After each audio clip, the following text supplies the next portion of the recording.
Your perfume could be making you fat. You heard me. If you want to hear me explain this and what I have discovered, keep watching. Let's go. Because it's really interesting how much diet can influence our tastes, what our preferences, and how things smell on us. And yeah, we always hear like, oh, your pH and all this, but really just your diet of what you find satiating and what you're craving makes such a big difference. So I recently started the carnivore diet. Now, I understand not everybody's into it. People can be divisive about it. I had my reasons to do it. I'll get into that later. But it had me learning more about sugar. And honestly, my sugar addiction is why I did it. My blood tests are all amazing.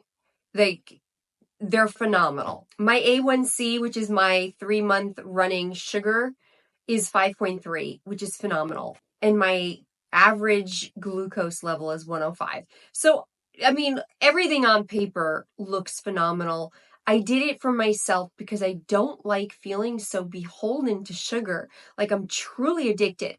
Aside from that, every diet I always did, which I was ripped very easily. The last 2 years, I felt it slipping from my fingers, and I didn't understand what was going on, how I just couldn't keep my weight in check the way I always did. So I thought, let me do what I never did. Keto, I can't do it. I like I said, I'm a sugar addict. You can't tell me I can just have a little bit. That doesn't work for me. I ended up having a lot along with the fats, and it was just a disaster where I would gain weight. So I was like, let me try it. I've never done it. Let me try it. I think this sounds cool. It might be what I need to do, and I'll always give it a shot. Boy, was this like a learning experience of just, I did a deep dive in this and trying to learn so much that it's actually not your sugar levels that have you gaining weight, but your insulin response to it. So for me, even though sugar substitutes were spiking my insulin, even though my glucose level looked cool, but it gets worse. It gets worse. I've been listening to Dr. Barry, and there is a study that shows, and this is where that comes into play, is something called the cephalic phase insulin response. When we are about to eat some carbohydrates, our body needs to know that because we immediately need to start pumping out more insulin to deal with the sugar that invariably comes from all carbohydrates. And so when you put something sweet in your mouth, immediately your insulin goes up. And you may know that insulin is the fat storage hormone or the anti-fat burning hormone. And so when your insulin level's elevated, you ain't gonna burn no fat. And that's a big deal if you're trying to lose fat. So we think that that's why this is happening. But for many people, if they're using lots of keto approved sweeteners, and this applies to all sweeteners, they can bring up the carb addictions, but then by far the most important thing of all is when you taste something sweet, it raises your insulin before you even swallow it. Yeah, there's actually a research study I'll link to below where they let people swish saccharin water in their mouth and sugar water in their mouth for a minute and then spit it out. They checked their insulin, and sure enough, just the taste of it raised their insulin, which is going to turn off your fat burning. It's also very likely that if you smell a cake baking in the oven, or if you see a Danish on the other end of the counter, just those stimuli probably raise your insulin. We don't know about the smelling and the vision, but we absolutely know that if you taste something sweet in your mouth, you just raise your insulin. You just turned off your fat burning for up to 4 hours. You don't even have to eat the desserts. You just have to think about it. And what happens when we spray these perfumes? When I describe it smells like a strawberry milkshake with whipped cream on top, we're getting these envisions. You might even, from a perfume, I've had this happen, have your mouth water, like you're salivating. Pavlov's dog. here we are. If you know the study with Pavlov's dog, he associated ringing of the bell with dinner time, so that it got to the point where his dog would start drooling just at the sound of the bell because his body was reacting because it knew food was coming. We're doing the same thing. If you eat sugar regularly, your body starts priming, knowing that it's going to be coming, and the insulin starts going up. So we're spraying these perfumes. This is where I'm going with it. We're spraying these perfumes and thinking about these desserts and smelling these desserts, and our insulin's going up. Meaning, this is where the weight control problem comes from. So for me, I really wanted to get a grip on this because I didn't like it.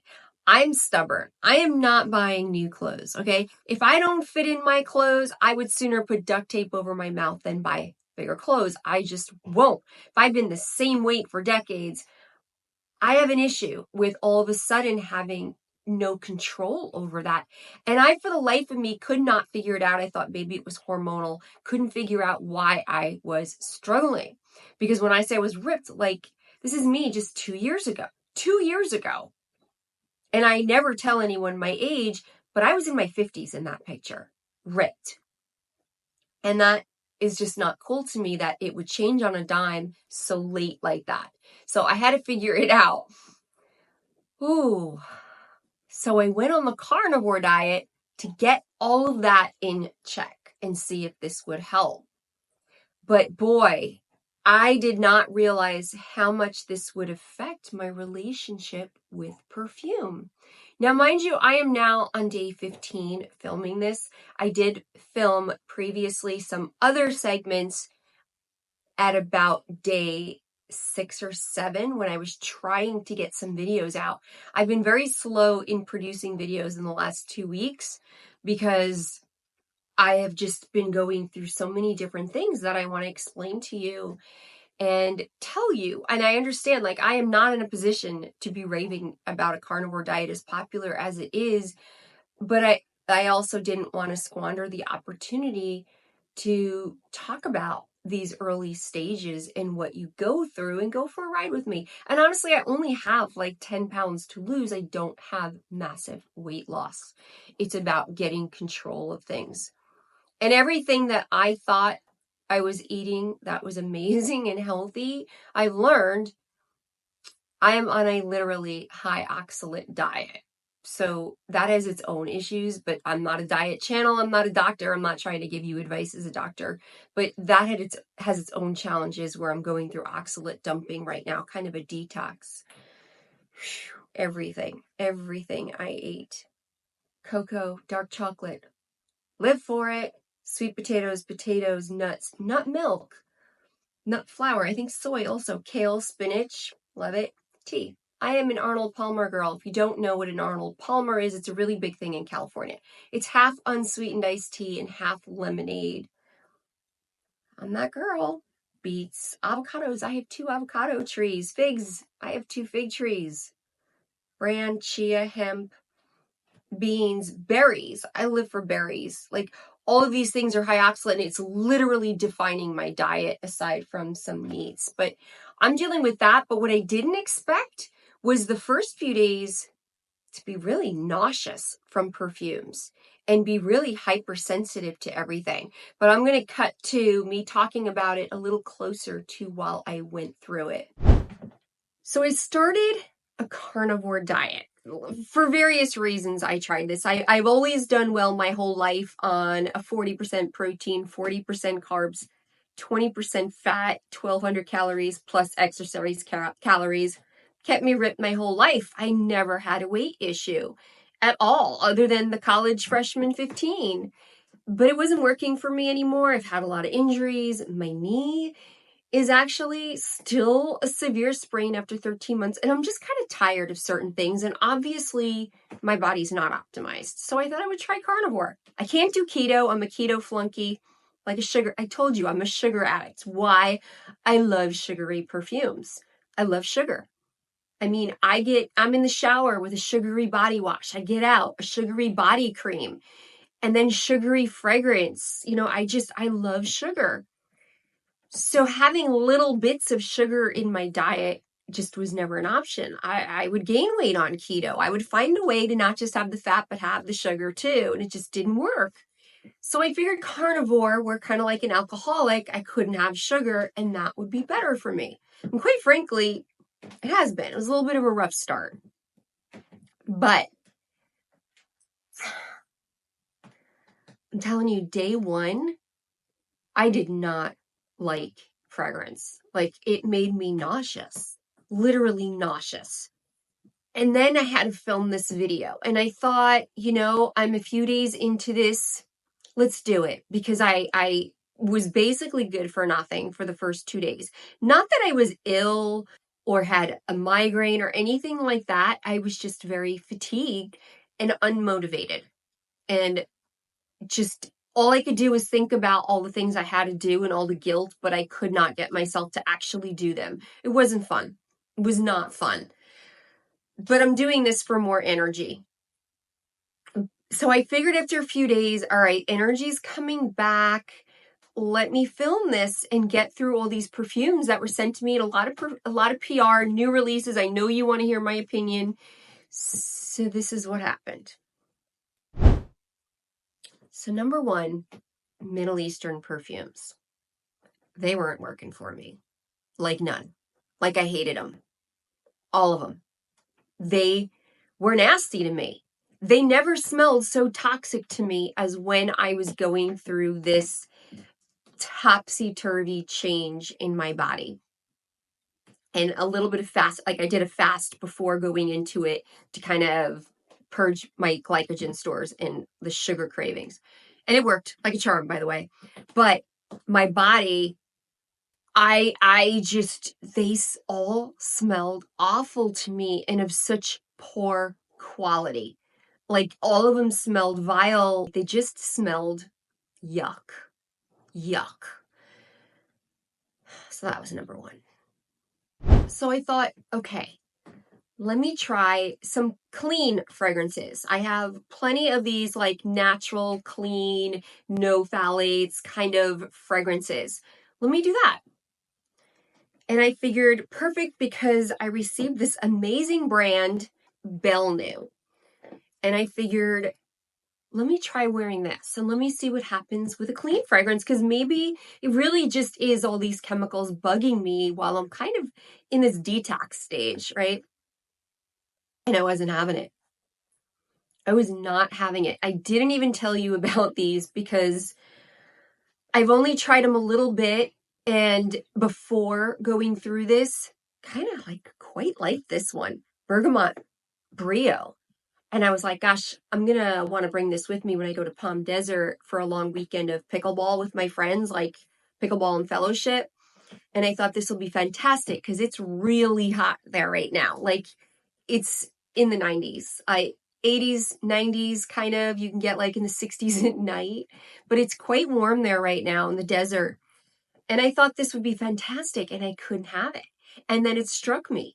IFRA has just banned, it's kind of rolling out citrus in perfumes now. Like, you can't use natural citrus oils because they say some people have reactions to it. Some people are sensitive to it. And I kind of thought that was like hogwash when I heard about it at Exxon's. I was like, you're kidding me. That just sounds like baloney. And I really wasn't tolerating this one well. And it's basically a citrus. So I was getting a little worried. I was truly getting worried. Now the good news. The good news is I was able to go back to filling orders and doing decants for my website, if you don't know, gretabeth.com, where I was able to get back to work doing that, where, apologies, 2 days, I could not fill orders. I just felt so nauseous from fragrances that I was able to fill them. And there's such a wide variety in what people ask for, from the Middle Eastern fragrances to designers to luxury niche. So I was able to be exposed quickly to a lot of different fragrances. And there's one category that didn't bother me at all. And it just had me really thinking a lot. And that was the luxury niche.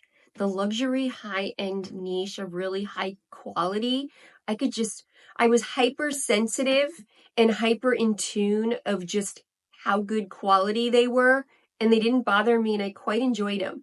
Now, I was preferring more subtle fragrances because I felt like I had a bionic sense of smell. Like, normally I just love so much. Bring it on, light a candle, give me lotion, give me perfume, give me an air freshener. Like, I just love scents. It's just this like love I can't get enough of normally, where it's like, just bring it. Almost like the way I eat sugar, like just bring it on. Insatiable appetite for it. Let's put it that way. Where now I was so much more satiated, and lighter fragrances I got so much joy from, where I normally felt like they just give me more. And it was really interesting to me. It also brought me full circle to when I privately enjoyed fragrances and didn't have a platform yet, or even like, 2 years of my platform, I was like this, where I kind of evolved to welcome everybody's tastes, have something for everyone, and feature a wider variety of fragrances. And I feel like that's where things changed. And this brought me back to the beginning of what I really liked and why, where I always had this luxury taste in fragrances and for higher quality. And I felt like it honed me back in on that, where this is really good and the other stuff was just not comfortable to me. It wasn't enjoyable to me. It was okay. I mean, I did have that one bottle break, so I was smelling that for a long time. It was in the trash, so it did go out, but I think for at least 24 hours, if maybe 36 hours, I was smelling that stuff. And it was trash day. That day it broke, so thank goodness it did go out. Rather, it was trash day the next morning. So it did go out in the trash and was gone. But that one smelled nice, but in a nice air freshener sort of way, where it was a pleasant smell, but not something I would want as perfume. It just, the quality smelt different like that. Where it was a very nice powdery cherry, but nothing that I would consider elegant to put on my skin. It was really interesting. Now I'm still going through this transition, and I'm still in a weird spot where I sprayed some perfume today and it didn't smell like its normal smell on me. Like, it just didn't smell quite as good. That it's been hard filming. And then I realized maybe I should just kind of document this, because it's really interesting how much diet can influence our tastes, what our preferences, and how things smell on us. And yeah, we always hear like, oh, your pH and all this, but really just your diet of what you find satiating and what you're craving makes such a big difference. Because honestly, I did not like the gourmands. Next up, gourmands. I normally love sugary gourmands, and I just can't get enough of them. But I was smelling them and they were turning my stomach. They were making me nauseous. So first I felt nauseous, and then, like, I don't know, 15, 30 minutes later, I felt really hungry. It is crazy how quickly it triggered my brain. Now, I always said I didn't like certain gourmands because they made me hungry, but this was even fruity gourmands were triggering my appetite. And I did just have some protein, and that fixed it for me. But it was wild how much it just triggered in my body by these sugary fragrances. I learned so much this week. It's incredible.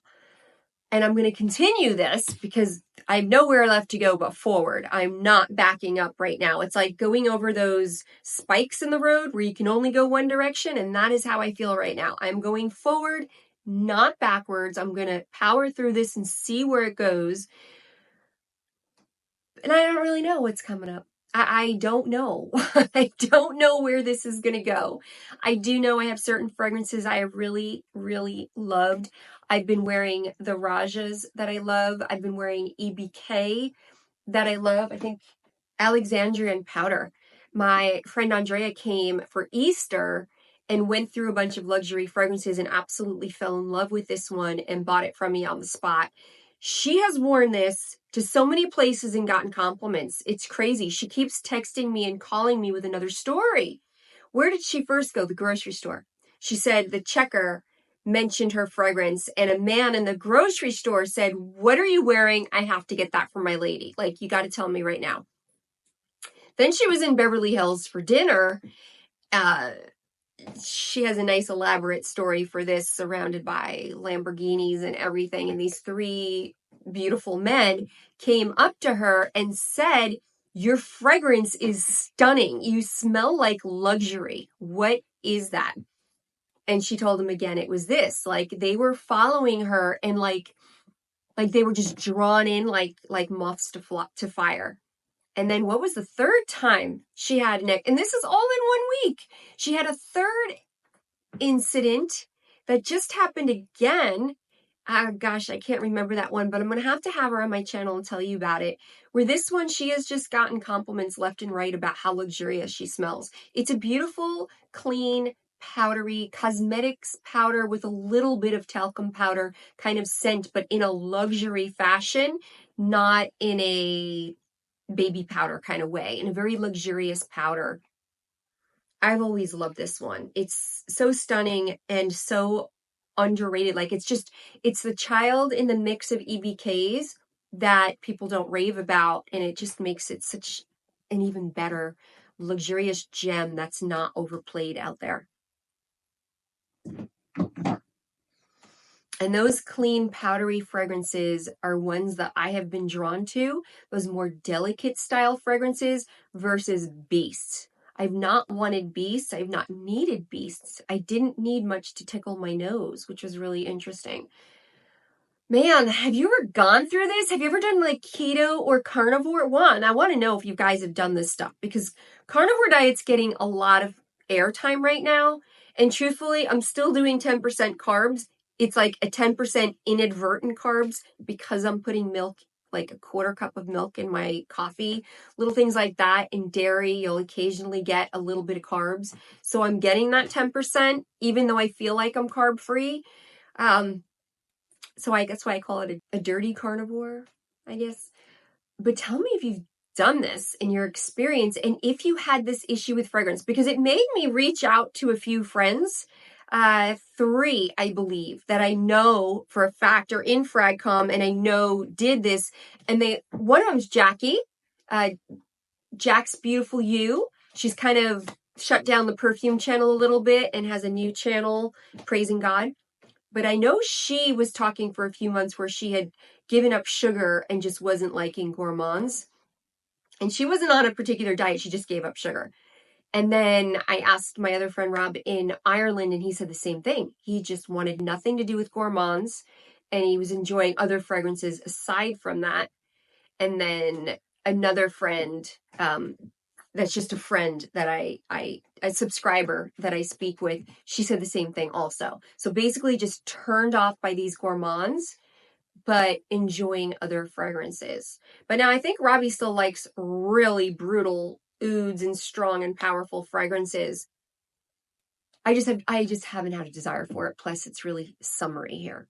But I'm going to take you with me to Palm Desert this weekend. I'm going for a long weekend. It should be really fun. I'm going to be staying at a friend's house from church. It's a stunning house there. Like, I guess I should say mansion, maybe. And we're going to be playing pickleball day and night. And it's going to be a lot of fun. So we'll see how this goes, because already my mother is like, "Let me bake my pistachio rum bundt cake for you. I'll make 2 and you can bring it with you." And I'm thinking, I have to sit in my car for over 2-hour drive with these cakes. Like, I only need 15 minutes alone with that cake to polish it off, okay? That's all I need. Just 15 minutes alone in a room with that puppy. You want me in a car alone for 2 hours. It's definitely going in the back of the SUV, but this is going to be interesting. I might even ask her to not make it. I don't know. Last time she did that, I cut that puppy in as many pieces as there were in my car. So that meant 3 other ladies. I literally cut that cake in 3 and said, "Here's a chunk for you. A hunk for you, and a paper towel. Knock yourself out on the drive. I'm not having any, and this is the only way I can guarantee, because it's my all-time favorite cake that she makes. It is so moist. She puts pistachio pudding mix in it. Look, my mouth's watering. But I'm on carnivore, so there'll be none of that. None of that. But yeah, this was an interesting experience. Don't forget to comment below if you have been through this, if this has ever happened to you, and hit that subscribe button so you can join me on this journey. So here I am at 15 days, and I'm really happy to say that I am enjoying perfumes again. I have not really reached for gourmands the way I used to. I used to definitely be using a gourmand Bath & Body Works wash, a gourmand cream. I have so many from Dapper and from Bath & Body Works, and I literally have containers and containers and containers of them, of all different sweet ones that I would then slather on. Then there would be perfumes, and I would literally crave these perfumes just as much as I would crave eating sweets. So it's crazy, but I'm really not craving them now. I'll tell you which one I have been loving that is pretty sweet. Like, oh man, Jasmine Freak. I've been in love with this fragrance. That is in that video that I was doing, and I liked it then too, but okay, it's only a few days, so it's not that big a dent, okay? You can't really tell how much. The other thing is, I haven't been wearing as much perfume. I feel like I'm more, my nose is stronger, where I just wanted more, like an addiction. Whereas it's had me back up and be like, that's cool. And I smell myself way easier now. And I don't know if that's related or not. It's just, this is all anecdotal. Man, this is good. Oh, it is slightly fruity mango, but to me, it really is that tuberose, that sweet tuberose. And it's a banana-like bubblegum kind of tuberose, ylang that. I just love, and the sillage and outlasts, and I've just been wearing this every day. And the other one is the new Roja that I've been wearing a lot too. Just loving them to pieces, like to pieces. Let me get that one. The new Isola Verde, aside from, like, I just love this packaging to pieces. Now I have Isola Blue and Isola Soul. Isola Blue was my favorite, but I have to admit, Isola Verde is my favorite. And you know how I am with green, right? Like, green fragrances make me leery, a little nervous. I'm not really into green. They never smelled good on my skin. This is green in a different way. It's green in a very lush kind of tropical thicket. Kind of a thicket is what I think of. And it's humid. It's a very humid thicket, and it has this phenomenal feel to it, with also this aspect of luxury powderiness that I just love in a Roja. I wore this one to pieces. I wore this every day while I was in Palm Desert for 4 days. I had a ton of perfume with me because I was going to have friends smell it. I just didn't have time. We were so busy there. But this was my ride or die while I was there. I absolutely loved it. I did not spray it during sports. I sprayed it after the shower, like sports, then shower, then sprayed it. So I wore it every night for dinner. I didn't even wear perfume while I played, and that is so unique for me. I always would have a fragrance on. It was really weird how I didn't crave as much. It was a little scary at first too, I'm not gonna lie. I was like, this is my love and my passion. I hope this isn't dying for me. I was honestly really, really a little nervous and scared. I did not know where this path was going. I just knew I was not turning around, but I was a little nervous where it was going. And I was really happy that I came out of the woods after, maybe 10 days. I came out of the woods and started enjoying certain ones again, but I was very picky. They were really good quality perfumes. Again, my standards just went right back to where I was a couple years ago before getting really into this channel. Oh, I love this one. There was another one. Here's another one. This is a crazy one that was sent to me. Hub 95 sent this to me. Kind of a funny name. And it didn't go over well with the church group when they asked me one day playing pickleball what I was wearing. And I had to tell them the name. And I was I'm not going to lie, I was a little embarrassed because it was just the wrong company. They were like, oh, there's Greta. Greta's like a perfume channel. She always smells amazing and has the best perfumes. What are you wearing today, Greta? And I wanted to die. I really wanted to die because I was on the spot in front of a bunch of people. And it's called I Went Down on You in St. Tropez. Yeah, tell that to your church friends. So it is by Lazarus Douvus. This is another one I really enjoyed while playing pickleball and sports outdoors in the sun. Kind of fresh, kind of reminds me a little bit of Gentle Fluidity Silver, but a little bit more feminine, where that one kind of turns like black pepper on me, kind of. This is very clean, very crystal, and a little bit of citrus on top here. So even though this one opens with a little bit of, okay, my favorite fruits, you know, like pear and blackcurrant in here, it has this dusty kind of powderiness to it. It has like a woody, like a dry powdery, like dusty, musky, woody kind of feel to it, but very clean in the same token. Dusty and clean. I know I sound like an oxymoron here, but it has that woodiness, like a woody muskiness kind of feel to this, but it's very clean and very fun. And as cheeky as the name is, I actually kind of like it, as much as I don't like telling people the name when they ask me. But this has been a real surprise for me. Again, you know, it's really hard to tell scents when you first get them, even though you're using them to pieces. But I think having this for like 2 weeks or something, and a week of it not being in the mood for perfume, I think that's a pretty decent done.